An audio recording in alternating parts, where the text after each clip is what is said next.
दोस्तों, यूक्रेन रूस जंग में नया मोड़ आ गया। पुतिन ने एक और बड़ा ऐलान कर दिया। यहूदी यूक्रेनी सदर और इसराइल की दौड़ें लग गईं। आखिरकार पुतिन क्या करना चाह रहे हैं और यूक्रेन जंग में यहूदियों से मुतालिक क्या बड़ा हुक्मनामा जारी किया गया। अक़वाम मुत्तहिदा और आलमी अदालत में एक और अहम इजलास शुरू करने का फैसला। रूस को रोकना मुश्किल ही नहीं, नामुमकिन हो गया। यूक्रेन में आखिरकार वही हुआ जिसका डर था। यूक्रेनी सदर दरअसल किसके कहने पर चल रहा था? रूस ने तमाम सबूतों के साथ पर्दे उठा दिए। रूसी सदर के अहम ऐलान ने जंग में मजीद शिद्दत पैदा कर दी। रूसी फौज ने यूक्रेन में तबाही मचा दी। यहूदियों की चीखें भी सातवें आसमान पर जा पहुंची। नेटो ममालिक के जंग में कूदने के बाद इसराइल भी मैदान में। हिटलर के बाद पुतिन यहूदियों के लिए डरावना ख्वाब बन गए। यूक्रेन के लाखों यहूदियों और सदर को जान के लाले पड़ गए। अमेरिका नवाज यूक्रेनी यहूदी अपनी जान बख्शवाने के लिए रूसी फौज की मिन्नत समाजत करने लगे। वीडियो में आगे चलकर तफसील से बताएंगे कि रूसी सदर ने यहूदियों और यूक्रेन सदर के हवाले से क्या बयान जारी किया है। रूस यूक्रेन जंग किस तरह आलमी जंग में तब्दील हो सकती है। दोस्तों, पुरानी कहावत है कि everything is fair in love and war. इस कहावत को आज रूसी सदर ने सच कर दिया, क्योंकि यूक्रेन के साथ जंग में रूसी सदर पुतिन ने अपनी फौज को वो हुक्म दे दिया जिसके बारे में ना यूक्रेन ने गुमान किया था और ना ही अमेरिका ने।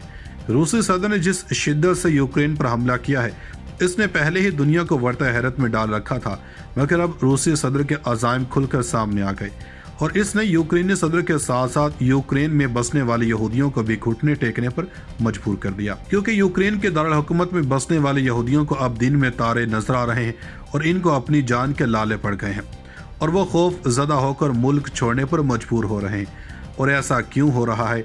इसके पीछे रूसी सदर का वो ऐलान और पैगाम है जो इन्होंने अपनी फौज को पहुंचाया है। रूसी सदर के ऐलान के फौरन बाद इंटरनेशनल मीडिया के मुताबिक रूसी फौजियों ने यूक्रेन के दारुल हुकूमत पर अपनी गिरफ्त बनाने के लिए शहर के चारों तरफ से हमला करने की मनसूबाबंदी शुरू कर दी है और इसके अलावा रूस ने अपनी जंगी जहाज़ों को भी यूक्रेन के दारुल हुकूमत के शहरी इलाकों पर आग बरसाने के लिए तैयार कर दिया गया।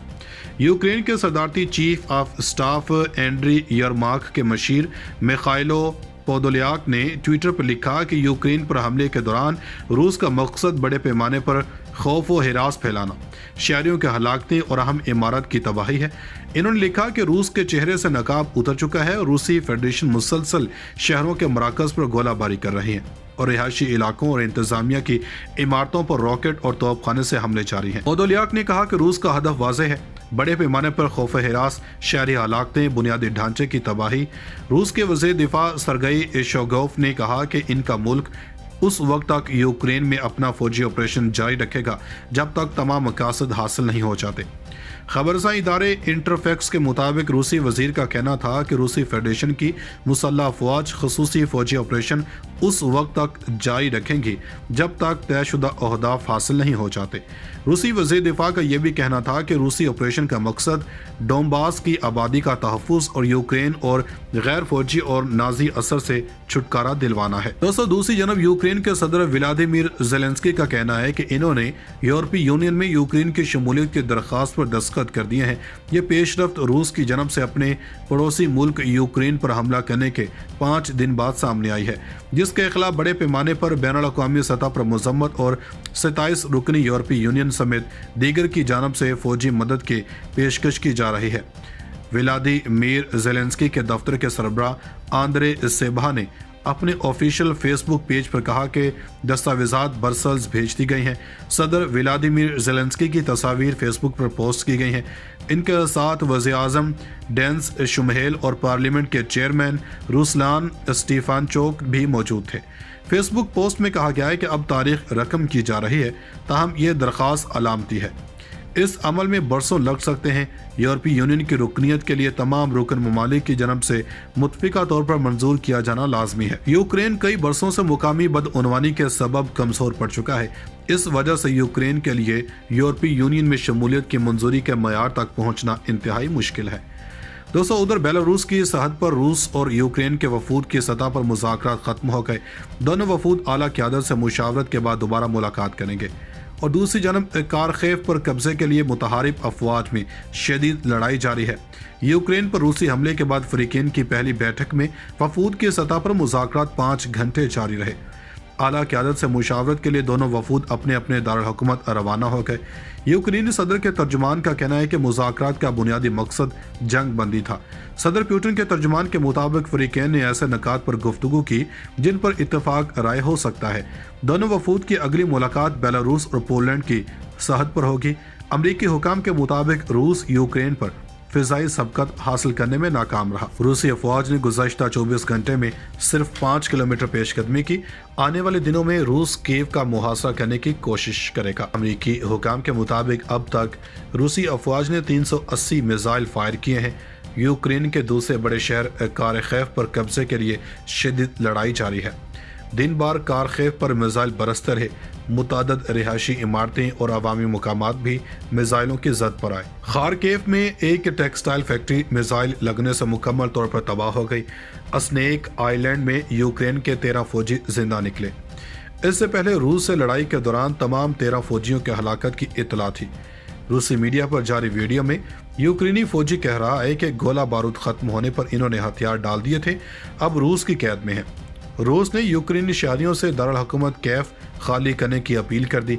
रूसी फौज के तर्जुमान का कहना है कि वो शहरी इलाकों को नहीं सिर्फ अस्करी अहदाफ को निशाना बना रहे हैं।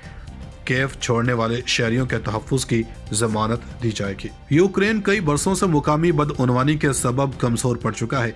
इस वजह से यूक्रेन के लिए यूरोपीय यूनियन में शमूलियत की मंजूरी के मयार तक पहुँचना इंतहाई मुश्किल है। दोस्तों, उधर बेलारूस की सरहद पर रूस और यूक्रेन के वफूद की सतह पर मुज़ाकरात खत्म हो गए। दोनों वफूद आला क़यादत से मुशावरत के बाद दोबारा मुलाकात करेंगे। और दूसरी जानब कारखेव पर कब्जे के लिए मुतहारिब अफवाज में शदीद लड़ाई जारी है। यूक्रेन पर रूसी हमले के बाद फ़रीक़ैन की पहली बैठक में वफूद की सतह पर मुज़ाकरात 5 घंटे जारी रहे। आला क़यादत से मुशावरत के लिए दोनों वफूद अपने अपने दारुल हुकूमत रवाना हो गए। यूक्रेनी सदर के तर्जुमान का कहना है कि मुज़ाकरात का बुनियादी मकसद जंग बंदी था। सदर पुतिन के तर्जुमान के मुताबिक फ़रीक़ैन ने ऐसे नकात पर गुफ्तगू की जिन पर इत्तफाक राय हो सकता है। दोनों वफूद की अगली मुलाकात बेलारूस और पोलैंड की सरहद पर होगी। अमरीकी हुकाम के मुताबिक रूस यूक्रेन पर फ़िज़ाई सबकत हासिल करने में नाकाम रहा। रूसी अफवाज ने गुज़श्ता 24 घंटे में सिर्फ 5 किलोमीटर पेशकदमी की। आने वाले दिनों में रूस कीव का मुहासरा करने की कोशिश करेगा। अमरीकी हुकाम के मुताबिक अब तक रूसी अफवाज ने 380 मिसाइल फायर किए हैं। यूक्रेन के दूसरे बड़े शहर कारखेव पर कब्जे के लिए शदीद लड़ाई जारी है। दिन बार कारखेव पर मिसाइल बरसते रहे। मुतादद रिहायशी इमारतें और अवामी मकामात भी मिसाइलों की जद पर आए। खारकेव में एक टेक्सटाइल फैक्ट्री मिसाइल लगने से मुकम्मल तौर पर तबाह हो गई। स्नेक आइलैंड में यूक्रेन के 13 फौजी जिंदा निकले। इससे पहले रूस से लड़ाई के दौरान तमाम 13 फौजियों के हलाकत की इतला थी। रूसी मीडिया पर जारी वीडियो में यूक्रेनी फौजी कह रहा है कि गोला बारूद खत्म होने पर इन्होंने हथियार डाल दिए थे, अब रूस की कैद में है। रूस ने यूक्रेनी शहरियों से दारुल हुकूमत कैफ खाली करने की अपील कर दी। रूसी फौज के तर्जुमान का कहना है कि वो शहरी इलाकों को नहीं सिर्फ अस्करी अहदाफ को निशाना बना रहे हैं। कैफ छोड़ने वाले शहरियों के तहफ़्फ़ुज़ की ज़मानत दी जाएगी।